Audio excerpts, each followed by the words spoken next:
सबसे बड़ा तो सवाल ये है कि 2025 आ गया है, अभी भी हमें बलि दे करके अपने त्योहार का महामंडन करना पड़ेगा। कितने बुरे ये बात है कि एक जीव की हत्या करेंगे और हम उसमें हत्या में कौन सी खुशी ढूंढ रहे हैं? क्या जरूरी है? लेकिन बरखा जी काउंटर तो नहीं कर सकती मैं आपको, सिर्फ मैं आपको सफाई दे सकती हूँ एक पत्रकार होने के नाते कि बिल्कुल जीव हत्या बुरी चीज है, लेकिन ये उनके धर्म का हिस्सा है, तो धर्म के हिस्से में हम सवाल कैसे उठा सकते हैं? मैं बोलना चाहूंगी, धर्म बहुत कुछ है, धर्म के हिस्से बहुत कुछ है, लेकिन अगर हम किसी जीव को अगर हम लाइफ नहीं दे सकते, किसी भी एनिमल की बात करें, तो हम जब लाइफ नहीं दे सकते किसी को भी, तो लेने का भी हमें कोई हक नहीं है। यहीं पे रिप्लेस कर दीजिए कुत्ते। वहाँ जनता में से आवाज उठ रही है कि केएफसी बंद क्यों नहीं करवा देते? मैं यही कहना जनता एक सेकंड प्लीज मुझे बोलने दीजिए। जनता के बीच से आवाज उठ रही है कि अगर आपको इतनी तकलीफ है तो आप लोग केएफसी बंद करवा दीजिए। क्यों केएफसी में इतनी भीड़ लगी रहती है?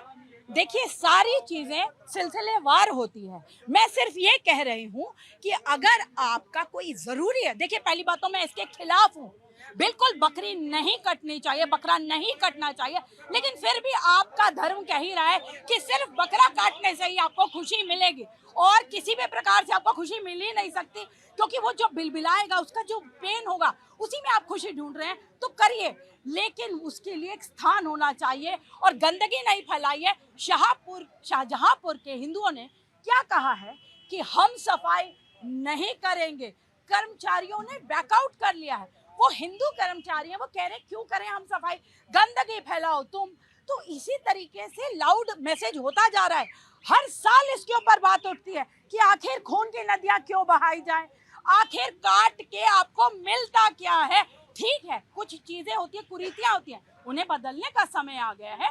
आप भारत में रहते हैं, भारत के हिंदुओं को इससे ठेस पहुंचती है आपके स्क्रिप्ट से, तो बदल जाइए ना। ये छोटी सी चीज है। गौ हत्या के लिए भी मैंने तो अभी कुत्ते के लिए भी बोला है कि अगर एक कुत्ते को डंडे से पीट दें, बवाल मच जाएगा। एक कुत्ते को डंडे से पीट दीजिए, पूरे आप एक कुत्ते को डंडे से पीटिए, फिर बवाल देखिए। मैं प्रोफेसर नहीं हूँ, मैं किसी भी देश में किसी भी स्लॉटर के हक में बात नहीं कर रही हूँ। ये गलत है और हमें इसके ऊपर गंभीरता से सोचना चाहिए। खून की नदियां बंद होनी चाहिए। त्योहार हम मिलके मनाएंगे, हम सौहार्द के साथ त्योहार मिलके मनाना चाहते हैं। ठीक है, हाजी नाजिम साहब। हाँ साजिद जी, देखिए मैं अपने एक शेर के साथ शुरुआत करना चाहता हूँ। जो खानदानी रईस होते हैं वो मिजाज रखते हैं नरम अपना। तुम्हारा लहजा बता रहा है कि तुम्हारी दौलत नई नई है। तो देखिए साजिद जी, जिस तरीके की बात यहाँ गाय को लेकर करेंगे, देखिए हम लोग आपको बता दें कि हम लोग भारत के संविधान को मानते हैं, लेकिन जिस तरीके से एडवाइजरी आई है कि प्रतिबंधित जो पशु है या जानवर है उसको बिल्कुल नहीं काटा जाएगा, बिल्कुल नहीं काटा जाएगा। हम तो इसके खिलाफ, अगर कोई प्रतिबंध जानवर की कुर्बानी करता है उसके खिलाफ सख्त से सख्त एक्शन होना चाहिए। लेकिन बार बार यहाँ पर गाय की बात आ रही है, तो मैं बता दूं कि गाय मेरे हिंदू भाइयों की आस्था है। हाजी नाजिम खान आपके चैनल के माध्यम से कहना चाहता है कि गाय को हमारे हिंदू भाइयों की गाय माता राष्ट्रीय पशु घोषित कर दिया जाए, ताकि कोई भी भारत के अंदर गाय का वध ना कर सके। हाजी नाजिम खान इस मुहिम में पूरे भारत के साथ है। लेकिन बात जब यहाँ पर आती है कुर्बानी की, तो आपको बलि प्रथा नजर नहीं आएगी, क्योंकि यहाँ पर मुसलमानी बात नहीं है, क्योंकि यहाँ पर हिंदू भाई वाली बात है। यहाँ जब होली का त्योहार होता है तो मटन की दुकान पे लंबी लंबी लाइनें नजर आएंगी आपको। वहाँ पर कोई मुसलमान नजर नहीं आता, वहाँ पे हिंदू भाई लंबी लंबी लाइन पे नजर आते हैं। अरे सुन लीजिए आप, अरे खून के, इसका मतलब यह है कि आप संविधान के खिलाफ बात कर रहे हैं, आप संविधान के खिलाफ बात कर रही है, आप संविधान के खिलाफ बात कर रही है। मैं ये कहना चाहता हूँ कि जिस तरीके यही तो इनका चेहरा, ये हम लोगों को बोलने नहीं देना चाहते, क्योंकि ये चाहते हैं कि भारत के अंदर जो जीव हत्या स्लॉटर हाउस के अंदर हो रही है वो बंद ना हो। ये नाम लेते हैं कि हाँ जीव हत्या बंद होनी चाहिए। भाई तो स्लोटर हाउस बंद करवा दीजिए। हाजी नाजिम खान आप सबके साथ खड़ा होकर कहता है कि भारत के अंदर जितने भी स्लोटर हाउस है बंद करवा दीजिए। क्यों बंद नहीं करवा रहे? लेकिन क्या है, ये स्लोटर हाउस बंद नहीं कराएंगे। अगर आधे से ज्यादा अगर इनका सर्वे करा लीजिए, यहाँ पे तो बोलेंगे कि हम मीट के खिलाफ है, घर पे जाकर चिकन खा रहे। इस तरीके का माहौल देश के अंदर बना रहे। लेकिन अरे सुन लीजिए बकरा और चिकन की बात।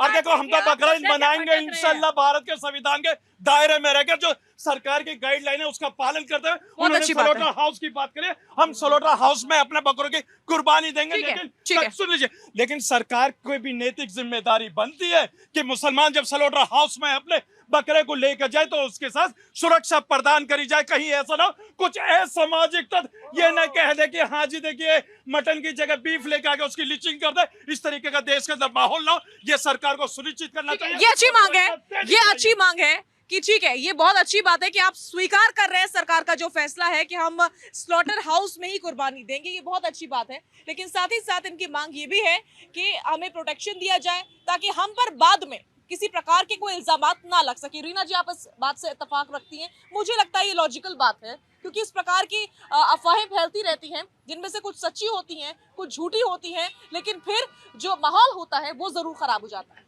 देखिए साजिया जी, सबसे पहले तो मैं कहूँगी जो भाई ने कहा कि मैं उस मुहिम में साथ हूँ, सबसे पहले तो मैं ये बता दूं जो इन्होंने कहा कि जो गाइडलाइन जारी हुई है हम उसे करेंगे, हमें सुरक्षा प्रदान कराई जाए।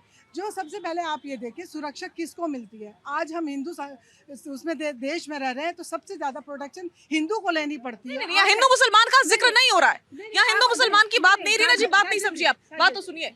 यहाँ ये कह रहे हैं कि जैसे स्लॉटर हाउस में जा रहे हैं बकरे लेकर के कुर्बानी के लिए, ठीक है, अब वहां पर किसी ने कोई अफवाह फैला दी कि भाई ये तो बकरे का गोश्त नहीं है, ये गोश्त किसी और प्रतिबंधित जानवर का है, ठीक है। उसके बाद वो हो या ना हो, लेकिन अफवाह फैलने के कारण समाज में माहौल खराब हो जाता है। तो इस लिहाज से वहां पर प्रोटेक्शन देना चाहिए और ऐसे लोग होने चाहिए जो निगरानी रखें कि बकरे ही आ रहे हैं, बकरों की ही कुर्बानी हो रही है, किसी प्रतिबंधित जानवर की नहीं। ये कौन सुनिश्चित करेगा? ये सरकार ही सुनिश्चित करेगी और वहाँ का जो पुलिस प्रशासन है वो ही सुनिश्चित करेगी। जब समुदाय जो वर्ग इस त्योहार को मना रहा है उसको ये सुनिश्चित करना चाहिए। सरकारी गाइडलाइन कर रही है सर। देखिए जो गवर्नमेंट है गाइडलाइन जारी करी है तो उन्हीं को सुरक्षा प्रदान करानी चाहिए कि उसमें जो ये अफवाह है उसमें भी थोड़ा निगरानी रखनी चाहिए कि जो अफवाह फैली हुई है उनको कौन कैसे ले रहा है, उन पे भी निगरानी रखनी चाहिए। और जो बलि है और बलि जो चढ़ रही है वो एक पर्टिकुलर प्लेस में हो, जिससे कि देखिए सबसे पहले बलि अगर हम कहीं भी चौराहे पे वगैरह पे कहीं पे काटते हैं उससे अगर जो इन्फेक्शन फैलता है, गंदगी फैलती है, जो लोगों को आहत होती है, जो लोग नहीं खाते हैं उनको आहत होता है, उन सबको देखते हुए गाइडलाइन जारी करिए। अगर उसका सब लोग ध्यान से और सही से इस्तेमाल करेंगे तो मुझे नहीं लगता कि इस बात बोलने की कि भाई प्रोटेक्शन कहाँ से आएगा, कैसे आएगा।